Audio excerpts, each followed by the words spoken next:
Few firearms capture the imagination of shooters and gamers alike quite like the Heckler & Koch MP7.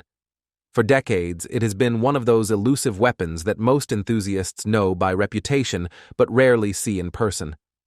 Featured in blockbuster movies, countless video games, and in the hands of elite military and law enforcement units, the MP7 has achieved near-mythical status. But what exactly makes this German PDW so special, and why has it earned the title of the internet's favorite submachine gun? Let's break it down. Long before most American shooters ever saw a genuine MP7, many tried to recreate the look and feel with clever alternatives.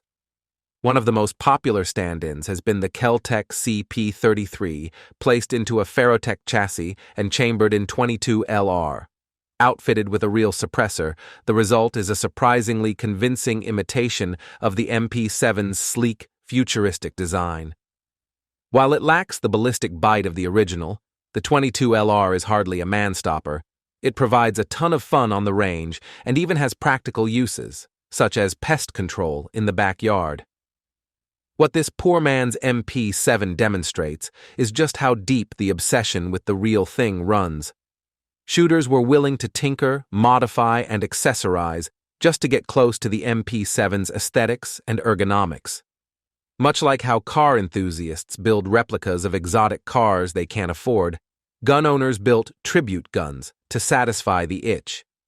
And in doing so, they reinforced the MP7's cultural importance. Even imitations were good enough to spark joy.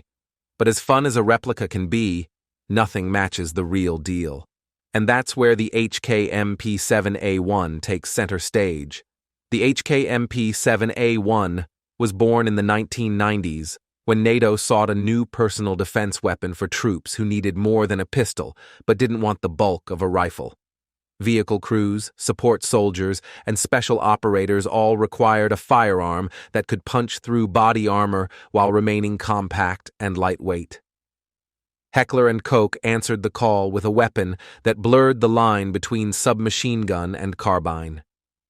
Chambered in 4.6, the MP7 was designed from the ground up around its specialized cartridge. This isn't just another 9mm submachine gun. In fact, the MP7 isn't really a submachine gun at all. It's a gas-operated locked breech weapon much closer in design to an assault rifle than to classics like the MP5. By using a short-stroke gas piston, the MP7 achieves remarkable reliability in a compact package. Its rotating bolt locks firmly, allowing it to handle the high pressures of armor-piercing ammunition while still keeping recoil minimal. Ergonomics are another area where the MP7 shines. Ambidextrous fire controls, a folding vertical foregrip, and a 3-position collapsible stock make it adaptable to a wide range of scenarios. At just over 4 pounds unloaded, it's light enough to carry all day, but solid enough to feel like a serious combat tool. It's small enough to be holstered in special rigs or carried in vehicles, yet powerful enough to handle threats beyond pistol range. Still, the MP7 wasn't alone in this category. Its biggest rival came from Belgium in the form of the FN P90. When NATO set out to define the PDW concept, it didn't just want another pistol-caliber submachine gun.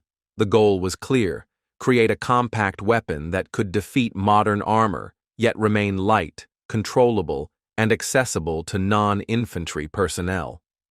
2 firearms emerged as contenders: the FN P90 and the HK MP7. The P90 looked like something straight out of a sci-fi movie. With its top-mounted 50-round magazine, bullpup layout, and futuristic styling, it instantly stood out. It was paired with the 5.7 cartridge, a small, high-velocity round capable of piercing body armor while producing low recoil. Meanwhile, the MP7 followed a more traditional layout but introduced its own innovation: the 4.6x30 round. Slightly smaller than the 5.7, it offered excellent penetration while allowing soldiers to carry more ammunition. Mechanically, the MP7 was unique because it wasn't just a blowback gun. Its gas-operated rotating bolt system gave it the reliability of a rifle in a PDW-sized platform. This distinguished it from not only the P90, but also from most other compact subguns of its time. For military and law enforcement users, this meant a weapon they could trust to function under demanding conditions. Both weapons achieved success, but in different niches. The P90 found use in police forces and security details, while the MP7 became a favorite of special operations units worldwide. In the world of pop culture, however, both earned immortal status. Gamers and moviegoers know them as the go-to futuristic compact SMGs, and that reputation keeps demand high among collectors. But specifications and design only tell part of the story. To truly appreciate the MP7, you have to see how it behaves on the range, especially when suppressed. One of the MP7's most recognizable looks comes when it's fitted with its dedicated B&T suppressor. Add the can, and the gun looks like it came straight from a special operations raid or a Hollywood blockbuster. But the suppressor isn't just for show, it completely changes the shooting experience. On the range, suppressed fire is surprisingly tame. The crack of the 4.6mm round is softened to the point where the steel target often makes more noise than the weapon itself. Gas blowback, a common annoyance with suppressed gas-operated firearms, is far less intrusive on the MP7 than many shooters expect. Combined with its naturally low recoil, the gun becomes incredibly controllable. Running it in semi-auto or bursts feels smooth and manageable, even for less experienced shooters. The MP7 is also fun in ways that might not be tactically sound, but highlight its unique characteristics. For example, it's possible to shoot one-handed while still maintaining reasonable accuracy. Would anyone ever do this in a real fight? Absolutely not. But as a demonstration of how stable and forgiving the MP7 is, it makes the gun even more enjoyable. This combination of practicality and sheer fun is a large part of the MP7's appeal. It's a weapon that proves its worth in serious combat, yet still manages to put a grin on your face at the range.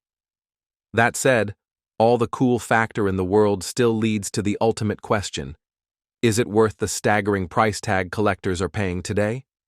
On today's market, an authentic MP7 can sell for $30,000 to $40,000 or more.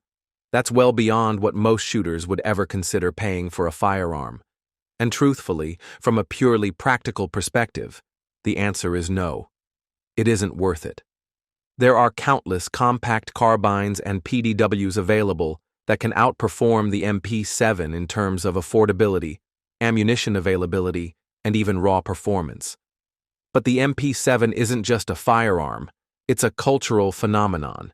Its value lies not in practicality, but in its scarcity and iconic status. Very few exist in civilian hands in the US, and even fewer are transferable. That rarity alone makes it desirable. Add in its appearances in games like Ready or Not, Call of Duty, and movies like John Wick, and the MP7 becomes more than just a tool. It's a symbol. For collectors, owning one is less about utility and more about owning a piece of history and culture. It's the kind of gun you put on the wall not because it's your most efficient shooter, but because it represents an entire era of firearms development. Much like the Holy Grail, the magic isn't in what it can do, it's in the story it tells. The HK MP7 is one of those rare guns that transcends the technical world of firearms and enters the realm of legend. It's a marvel of German engineering, a capable PDW, and above all, a cultural icon. While it may not justify its astronomical price tag on practical grounds, its impact on military history, gaming culture, and the imagination of gun enthusiasts ensures its place as one of the most desirable firearms ever made. If you enjoyed this expert commentary and want more deep dives into rare and iconic guns, make sure to like this video, drop a comment, and subscribe to the channel. We've got plenty more firearm legends to explore, and you won't want to miss what's coming next.